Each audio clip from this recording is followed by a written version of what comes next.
Hi hello welcome welcome to traveling to successful life. എല്ലാവർക്കും സുഖമല്ലേ? എല്ലാവരുടെ പഠനം നല്ല രീതിയിൽ പോകുന്നില്ലേ? നന്നായി തന്നെ പഠിക്കാൻ പറ്റുന്നില്ലേ? എപ്പോഴും നല്ല രീതിയിൽ തന്നെ പഠിക്കുക, പോസിറ്റീവായിട്ടിരിക്കുക. അപ്പോൾ നമ്മൾ ഇലാസ്തികത എന്ന ഭാഗം കഴിഞ്ഞു. ഇനി നമുക്ക് സർഫസ് ടെൻഷനാണ് പഠിക്കാനുള്ളത്. പ്രതലബലം എന്ന് പറയും. അതിൻ്റെ ക്ലാസ്സിലേക്ക് നമുക്ക് കടക്കാം. ഓക്കെ. പ്രതലബലം എന്താണ്?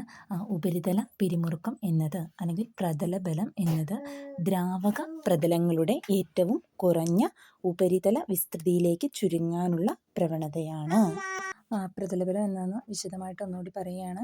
ഉപരിതല പിരിമുറുക്കം അല്ലെങ്കിൽ പ്രതലബലം എന്നത് ഒരു ദ്രാവക ഉപരിതല ഫിലിമിൻ്റെ പിരിമുറുക്കമാണ്.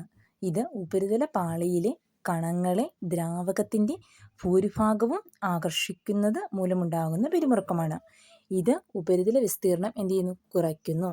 ഉപരിതല വിസ്തീർണം കുറയ്ക്കുന്നു. ഇവിടെ പ്രതലബലത്തിൻ്റെ ഇക്വേഷനാണ് എഴുതിയിരിക്കുന്നത്. പ്രതലബലത്തിനുള്ള ടി എന്നാണ് സൂചിപ്പിക്കുന്നത്. എഫ് എന്നത് നീളത്തിൻ്റെ ശക്തിയാണ്, അതായത് ഫോഴ്സാണ് ഇവിടെ. പിന്നെ എൽ എന്നത് എന്താണ്? ലെങ്ത് അല്ലേ? ഫോഴ്സ് ബൈ ലെങ്ത് ആണ്. അതായത് ഒരു യൂണിറ്റ് ലെങ്തിൽ, അതായത് ഒരു യൂണിറ്റ് പ്രതലത്തിൽ, ഒരു യൂണിറ്റ് ലെങ്തിൽ അനുഭവപ്പെടുന്ന ആ ഒരു ബലമാണ് അല്ലേ? അതാണ് പ്രതല ബലം എന്ന് നമ്മൾ പറയുന്നത്. അതാണ് ഫോഴ്സ് പെർ യൂണിറ്റ് ലെങ്ത് എന്ന് എഴുതിയിരിക്കുന്നത്. മനസ്സിലായോ?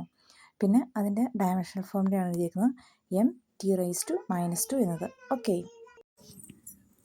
അടുത്ത എന്താ പറയുന്നത്? പ്രതല ബലം താപനിലയെ ആശ്രയിക്കുന്നു. ഇനി നമുക്ക് ഉപരിതല പിരിമുറുക്കത്തിൻ്റെ ഉദാഹരണങ്ങൾ എന്തൊക്കെയാണെന്ന് നോക്കാം. വെള്ളത്തിൽ നടക്കുന്ന പ്രാണികൾ, അതുപോലെ ജലത്തിൻ്റെ ഉപരിതലത്തിൽ ഒരു സൂചി പൊങ്ങിക്കിടക്കുക, അതൊക്കെ ഉപരിതല പിരിമുറുക്കത്തിന് ഉദാഹരണമാണ്. ഇത് മാത്രമല്ല ഉള്ളത്, വൃത്താകൃതിയിലുള്ള കുമിളകൾ ജലത്തിൻ്റെ ഉപരിതല പിരിമുറുക്കം, ജലക്കുമിളകളുടെ രൂപീകരണത്തിന് മതിൽ പിരിമുറുക്കം നൽകുന്നു.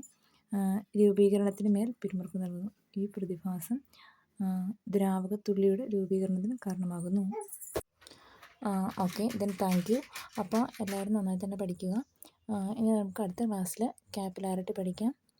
ഓക്കെ.